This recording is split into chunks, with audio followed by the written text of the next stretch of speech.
Guys, how you doing? Just want to do a brief video talking to everybody about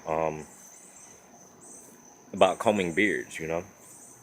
Um, as you notice, I have a very dense beard. My beard's dense. Very tight S curls. C curl patterns. Almost very coily. My hair coils. The pattern's coiled. It's not a big S curl pattern or my hair will resemble that. Well, the majority of my hair will resemble that of an actual spring or coil. And so for that very reason, the majority of the time that I upkeep my beard, I'm normally not combing it. I'm normally brushing it. But I'm gonna venture out to try some different things as well as I think that you should if you have the same style beard pattern. As far as hair individual hair coil patterns are you know uh, set and so forth. But I recommend that I'm thinking what's going to work out the best for very dense beards, or if you're showering. I think that the Afro pick will be good, but the individual combs of an Afro pick, they lend themselves to a lot of snatching. Even if the hair is moist, it lends to a lot of snatching.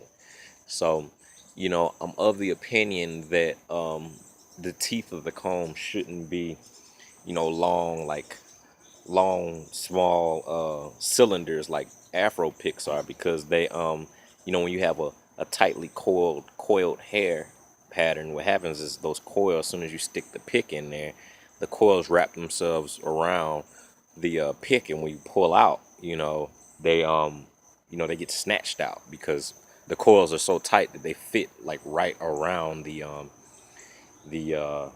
guess you can call them teeth of a pick, but they're really not shaped like teeth at all. They're more like cylinders of a pick or something of that sort. I don't actually really think that there's something really that great out there on the market for us dense beard guys. I haven't seen anything so far. I've heard a lot of great things about Kent combs and different kind of combs, but they really don't lend themselves to my style of a beard, which is why I predominantly brush it. But you don't want these hairs at the edges to tangle themselves amongst each other. I'm still researching, and I have a few mentors that have very large beards, but they're very like dense beard havers. So, I'm gonna talk to some of those guys and gather some information and bring it back to you guys and see how those sorts of things work out, man. I think I got a brother out in New Zealand with an amazing epic beard, and so I think I'm gonna talk to him. But you know, uh, as for me and how the routine is altered and changed because of these new findings and things of this nature, because you don't want to when you're brushing and brushing and brushing, brushes don't normally make it through the hair. I think they're really good for distributing and training. I don't train my beard with an afro pick or a comb. One thing that I train my beard with is pretty much the brush, because I want my beard to flow downward. Even though with an afro pick and the style of the dense beard, you can make it stand up away from the face. I don't want an afro on my face. You know what I mean? I want a beard on my face. If you get what I mean. But so I'm actually about to go work out in a minute, and so I'm gonna work out, and then pretty much what I'm gonna practice doing is on a regular basis keeping the ends detangled, if you will.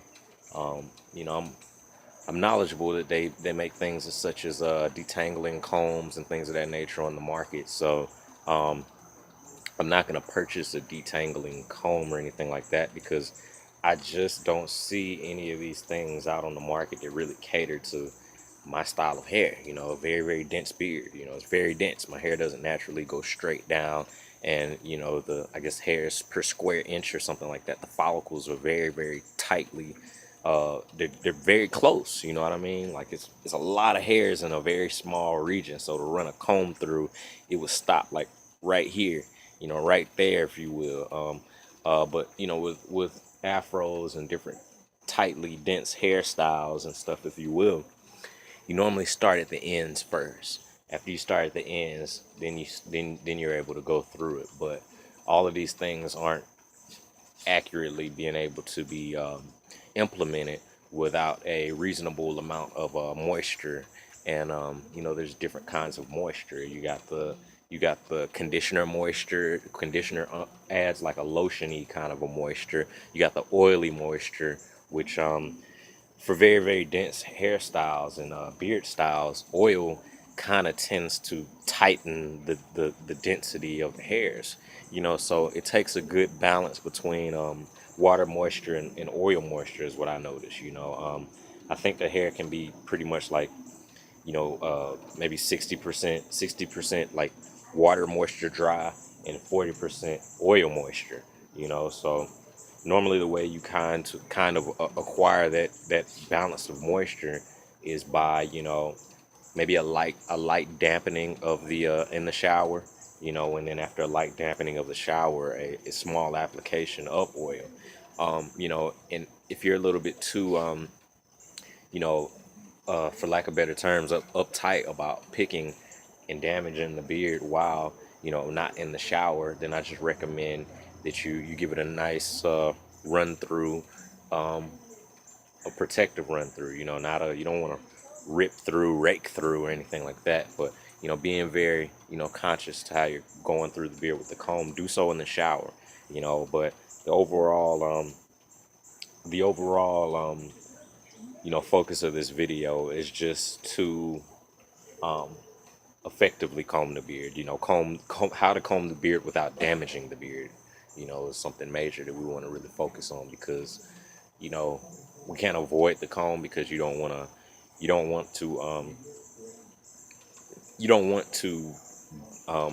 ignore tangling. And these tight coils in the beard will tangle, especially at the ends, and especially if you're brushing toward the end. Everything you do goes toward the ends. So as you go toward the ends, all the hairs that are shedding and all these things that are being confounded within the beard, they all go towards the ends. And so that's what I'm noticing. And I used to stray away from the combing. I'm always quick to say, be slow to comb and be quick to brush. You know what I mean? And I still kind of feel that way. But one thing is that I've noticed has to be added to the daily routine and regimen of the beard is detangling. That process it has to assume some sort of attention. It deserves some attention. You know what I mean? Um, and the reason why, that the attention is so interesting is because I'm in the process of growing out the ear right now. This will be my first time growing my first ear.